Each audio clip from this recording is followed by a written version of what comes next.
పుష్కర భక్తులతో విజయవాడలో సందడి నెలకొంది. కృష్ణవేణి ఘాట్లో భక్తుల రద్దీ బాగా కనిపిస్తోంది. ప్రకాశం బ్యారేజ్ నుంచి దుర్గాగుడి వరకు ఉన్న రద్దీపై మా ప్రతినిధి రమేష్ మరిన్ని వివరాలు అందిస్తారు.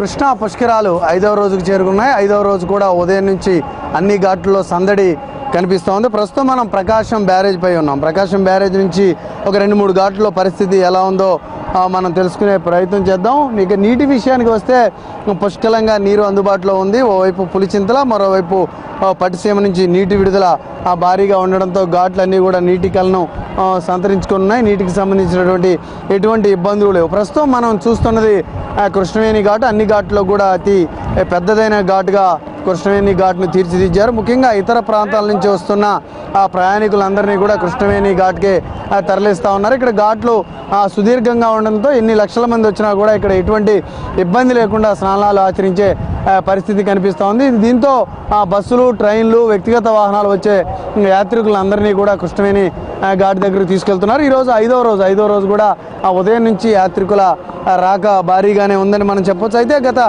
4 రోజులు సెలవు దినాలు కావడంతో ఎక్కువ మంది యాత్రికులు వస్తారు. 5వ రోజు నుంచి కొంత తగ్గే అవకాశం ఉందని అధికారులు అంచనా వేశారు. నిన్నటితో పోల్చుకుంటే యాత్రికుల సంఖ్య కొంత తగ్గినప్పటికీ కూడా మొత్తంగా చూసుకుంటే మాత్రం యాత్రికుల రాక బాగానే ఉందని మనం చెప్పవచ్చు. ఇక రవాణాకు సంబంధించి దూర ప్రాంతాల నుంచి వచ్చే యాత్రికుల రవాణాకు సంబంధించి ఎటువంటి ఇబ్బంది లేకుండా బస్సులను ఏర్పాటు చేశారు. దుర్గగుడి దగ్గరకు వెళ్లేందుకు బస్టాండ్ పరిసర ప్రాంతాల నుండి ఉచిత బస్సు సర్వీసు కల్పించారు. దీనివల్ల ప్రయాణికులు నేరుగా దుర్గగుడికి చేరుకుంటా ఉన్నారు. దీంతో ఎటువంటి ఇబ్బంది లేకుండానే వాళ్ళు అమ్మవారి దర్శనానికి వెళ్ళగలుగుతున్నారు. గణపతి ఆలయంతో పాటు అమ్మవారి కొండ కింద ప్రాంతం నుంచి కూడా భక్తులు పైకి వెళ్లేందుకు మార్గాన్ని ఏర్పాటు చేశారు. ఇక మనం ఒకసారి బ్యారేజ్ ఎగువన ఉన్నటువంటి దుర్గా ఘాట్లో పరిస్థితి ఎలా ఉందో చూద్దాం. దుర్గా ఘాట్లో భారీగా జనసందోహం కనిపిస్తూ ఉంది. ఉదయం నుంచి రాత్రి 11 గంటల వరకు కూడా ఇక్కడ యాత్రికులు తరలి వస్తూ ఉన్నారు. ఇది ఒక టూరిజం స్పాట్గా మారిపోయినటువంటి పరిస్థితి. ఘాటు చాలా విశాలంగా ఉండడం, ఎప్పటికప్పుడు కార్మికులంతా కూడా వాటిని శుభ్రం చేస్తుండడంతో ఘాట్ చాలా ఆహ్లాదకరంగా మారింది. ఇక్కడ ఓరు గాలిలో పుష్కర యాత్రికులంతా కూడా నిండుగా ఉన్నటువంటి ఈ బ్యారేజ్ ప్రాంతాన్ని చూస్తూ చాలా ఆహ్లాదంగా గడుపుతూ ఉన్నారు. కేవలం స్నానం చేసి వెళ్ళిపోవడమే కాకుండా ఇక్కడ కొద్దిసేపు కూర్చొని సాదతీరి కుటుంబాలతో వచ్చి గడిపేందుకు వాళ్ళు ఇక్కడికి వస్తూ ఉన్నారు. సాయంత్రం పూట సందడి మరింత ఎక్కువగా కనిపిస్తూ ఉంది. మనం ఒకసారి ఈ బ్యారేజ్ దగ్గర నుంచి ప్రయాణం చేద్దాం. బ్యారేజ్ నుంచి దుర్గా అమ్మవారి టెంపుల్ వరకు కూడా ఎలా ఉందో పరిస్థితి మనం ఒకసారి చూద్దాం. బైక్పై వెళుతూ యాత్రికులు ఏ రకంగా ఇక్కడికి చేరుకుంటున్నారో ఒకసారి మనం చూద్దాం. మొత్తంగా చూసుకున్నట్టయితే ఇప్పటికే 1/2 కోటి మందికి పైగా పుష్కర యాత్రికులు మొత్తం రాష్ట్రంలో 3 జిల్లాల్లో కూడా 1/2 కోటి మందికి పైగా పుష్కర స్నానాలు ఆచరించినట్టు ప్రభుత్వం యొక్క లెక్కలు చెబుతూ ఉన్నాయి. నిన్న ఒక్కరోజే 18 లక్షల మంది యాత్రికులు మొత్తం 3 జిల్లాల్లో రాష్ట్ర వ్యాప్తంగా పుష్కర స్నానాలు ఆచరించినట్లుగా ప్రభుత్వం ప్రకటనలో చెబుతూ ఉంది. అయితే ఈరోజు నిన్నటితో పోల్చుకుంటే ఈరోజు రద్దీ కొంచెం తక్కువగా ఉన్నప్పటికీ కూడా మొత్తంగా చూసుకుంటే మాత్రం ఈ సమయానికి రద్దీ బాగానే ఉందని చెప్పదు. అయితే ఈరోజు జనసంఖ్య బాగా తగ్గిపోతుంది, యాత్రికులు బాగా తగ్గిపోతారని అధికారులు అంచనా వేశారు. అయితే దానికంటే గత మెరుగ్గానే అధికారులు ఉన్నారని మనం చెప్పొచ్చు. ఇక ప్రస్తుతం ఈ బ్యారేజ్ దిగువన నుంచి కూడా క్యూ లైన్ ఏర్పాటు చేశారు. ఈ క్యూ లైన్ ఎక్కడి నుంచి ఏదైతే గణేష్ టెంపుల్ ఉందో ఆ గణేష్ టెంపుల్ దగ్గర నుంచి కూడా ఆ క్యూ లైన్ ఏర్పాటు చేశారు. ఈ క్యూ లైన్లో వస్తున్న వారంతా కూడా నేరుగా కొండపైకి వెళ్లేందుకు ఏర్పాట్లు ఉన్నాయి. వారికి మధ్యలో తాగేందుకు నీరు అందివ్వడంతో పాటు ఇతరత్ర సౌకర్యాలను కూడా అధికారులు కల్పించగలిపారు. ఒకసారి మనం దుర్గా టెంపుల్కి దారి తీసే ఈ కింది ప్రాంతాన్ని చూసుకున్నట్లయితే భక్తులతో ఈ ప్రాంతం కిటకిటలాడిపోతుంది. మరోవైపు స్థానికులతో పాటు ఈ ఘాట్ గురించి అవగాహన ఉన్న వాళ్ళంతా కూడా దుర్గా ఘాట్లో స్నానాలు ఆచరించేందుకు మక్కువ చూపుతున్నారు. నిండుగా ఆ నీళ్లు ఉండడం దీనికి ఒక కారణంగా కూడా మనం చెప్పవచ్చు.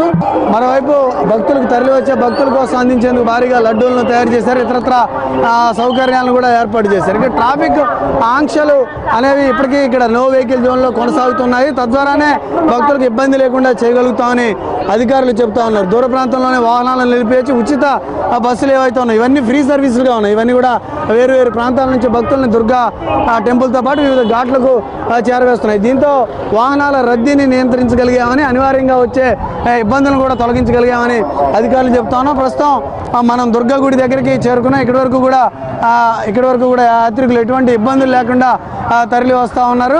ఇక్కడ ఒకసారి మనం ఆగి ఇక్కడ యాత్రికుల రాక ఎలా ఉందనేది పరిశీలిద్దాం.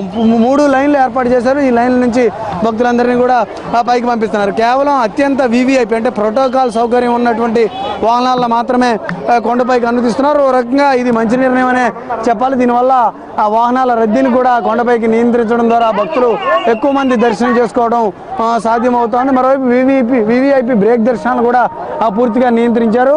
1,50,000 మంది భక్తులు ఒక్క రోజులో దర్శనం చేసుకునేందుకు అనువైనటువంటి వాతావరణాన్ని కల్పించామని చెప్పేసి ఇక్కడ ఉన్నటువంటి అధికారులు చెప్తున్నారు. ఇక మనం దీనికి పైన ఉన్నటువంటి విఐపి ఘాట్ పున్నమి ఘాట్లో కానీ ఆ పైన ఉన్నటువంటి సంగమం ఘాట్లో పరిస్థితి చూస్తే కూడా ఆ భక్తుల సంఖ్య బాగానే ఉంది. సాయంత్రం పూట ఏర్పాటు చేస్తున్నటువంటి హారతి కార్యక్రమానికి విస్తృతమైనటువంటి గుర్తింపు లభిస్తూ ఉంది. ఎక్కువ మంది హారతిని చూసేందుకు అక్కడికి తరలి వస్తున్నారు. ఇక్కడ నుండి ఏర్పాటు చేసినటువంటి బస్సుల్లో వచ్చి మరి సాయంత్రం సంగమం ఘాట్ దగ్గర ఏర్పాటు చేసినటువంటి హారతిని తిరిగిస్తూ ఉన్నారు. మరికొద్ది రోజుల తర్వాత అంటే హారతిని చూసేందుకు వస్తున్న భక్తుల సంఖ్య యాత్రికుల సంఖ్య మరింత పెరుగుతుందని అధికారులు అంచనా వేస్తున్నారు. అక్కడ కూడా ఉన్న పరిస్థితిని ఎక్కడికప్పుడు సమీక్షిస్తూ యాత్రికులను నియంత్రిస్తున్నారు. జనాలు ఎక్కువైతే యాత్రికులు ఎక్కువైతే అక్కడ బస్సులను నియంత్రించడం ద్వారా సంగమం ఘాట్లో కూడా కొంత రిస్ట్రిక్షన్ ఏర్పాటు చేసి ఎటువంటి ఇబ్బంది లేకుండా చేసే ప్రయత్నాలు చేస్తున్నామని అధికారులు చెప్తున్నారు. ఇది ప్రస్తుతం దుర్గమ్మవారి పాదాల వద్ద దుర్గా టెంపుల్కి వెళ్ళే మెయిన్ ఎంట్రన్స్ వద్ద ఉన్నటువంటి తాజా పరిస్థితి. NTV team